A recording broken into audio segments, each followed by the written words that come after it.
ছোটবেলার পর এই প্রথম পাঠ শুনতে মন্দিরে গেলাম।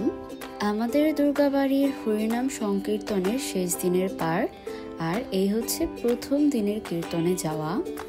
এবার প্রতিদিনই কীর্তনে গিয়েছিলাম মার সঙ্গে।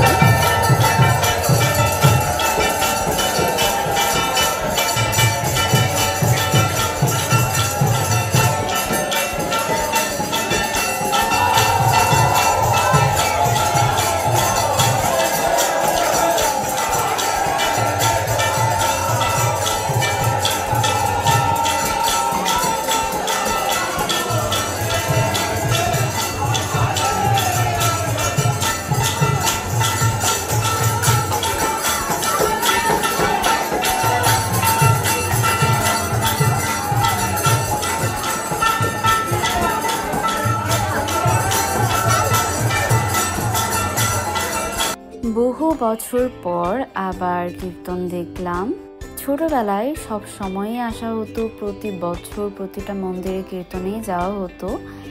তারপরে ঢাকাতে চলে আসার পর দেখা যেত এই সময়টায় পরীক্ষা থাকতো, ইউনিভার্সিটি খোলা থাকতো, কখনোই আর ওইভাবে আসা হয়নি। এবার অনেক বছর পর কীর্তন শুনলাম। এদিকটায় বাইরে আবার মেলার মতো বসেছে, ঠাকুরের নানা রকমের জিনিসপত্র বিক্রি হচ্ছিল। এটাই আমি আর মা একটু ঘুরে ঘুরে দেখছিলাম, আর মা পুজোর কিছু জিনিসপত্রও কিনেছিল।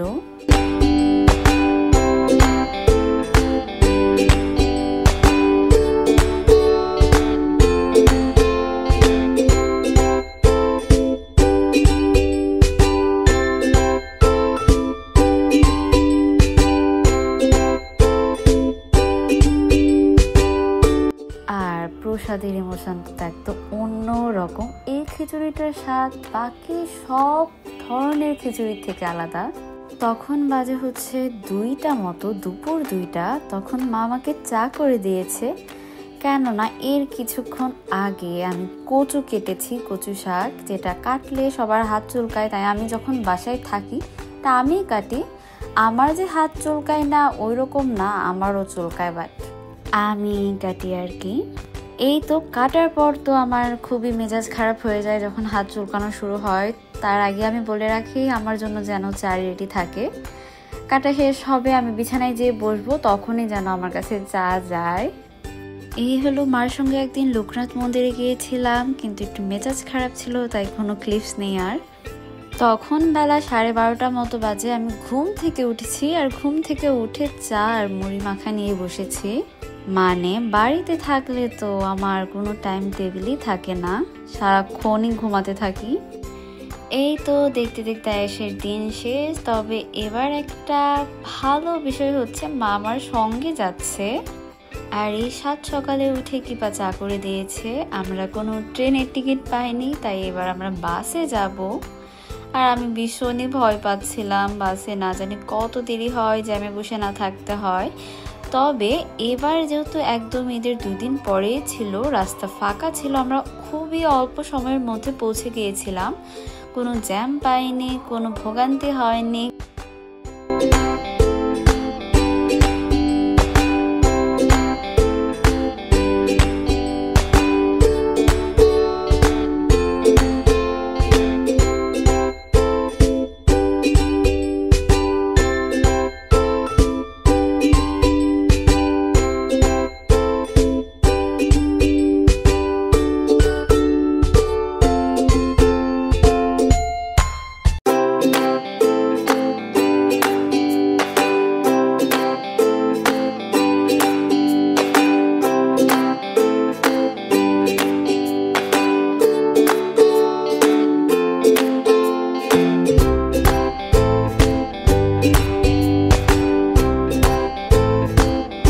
ঢাকা শহরও পুরো ফাঁকা।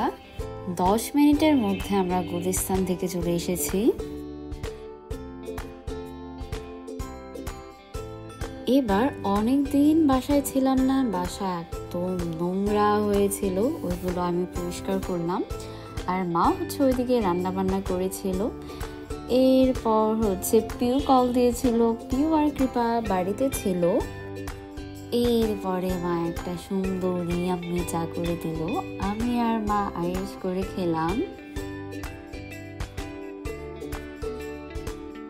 আমার মাস্তুতো ভাইয়ের মেয়ের অন্নপ্রাশনে যাওয়ার জন্য রেডি হয়েছিলাম। ধামরাইতে যাব আমরা এখন। ওইখানে যে প্রথমেই আমরা চলে গেলাম মাধব বাড়িতে।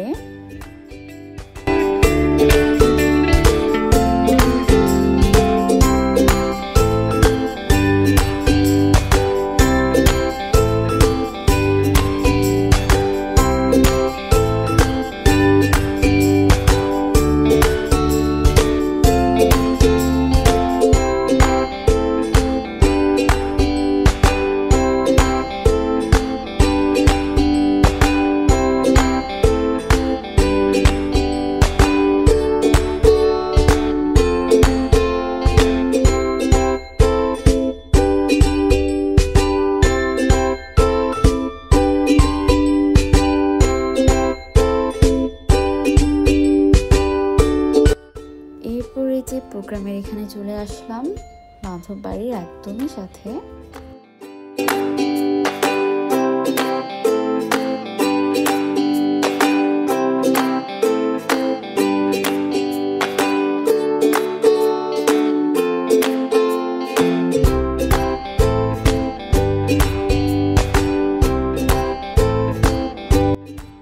আর এই হচ্ছে আরোহী, যার মুখেবাদের অনুষ্ঠানে আমরা এসেছিলাম।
মার বাড়ি যাওয়ার দিন চলে আসলো, তাই আমি আর মা বের হয়ে গিয়েছিলাম কমলাপুরের উদ্দেশ্যে।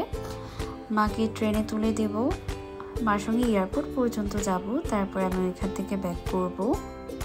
আমরা সব কিছু যেভাবে চাই, যেভাবে পরিকল্পনা করি, কোনো কিছুই আসলে ওইভাবে হয় না।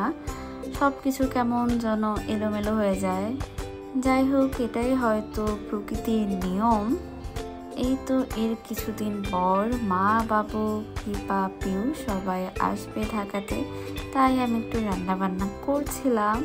আর এত বাজে রান্নাবান্না আমি করেছিলাম ওই দিন, কি আর বলবো। যাক সেসব কথা। যাই হোক, bye for now, see you in the next video.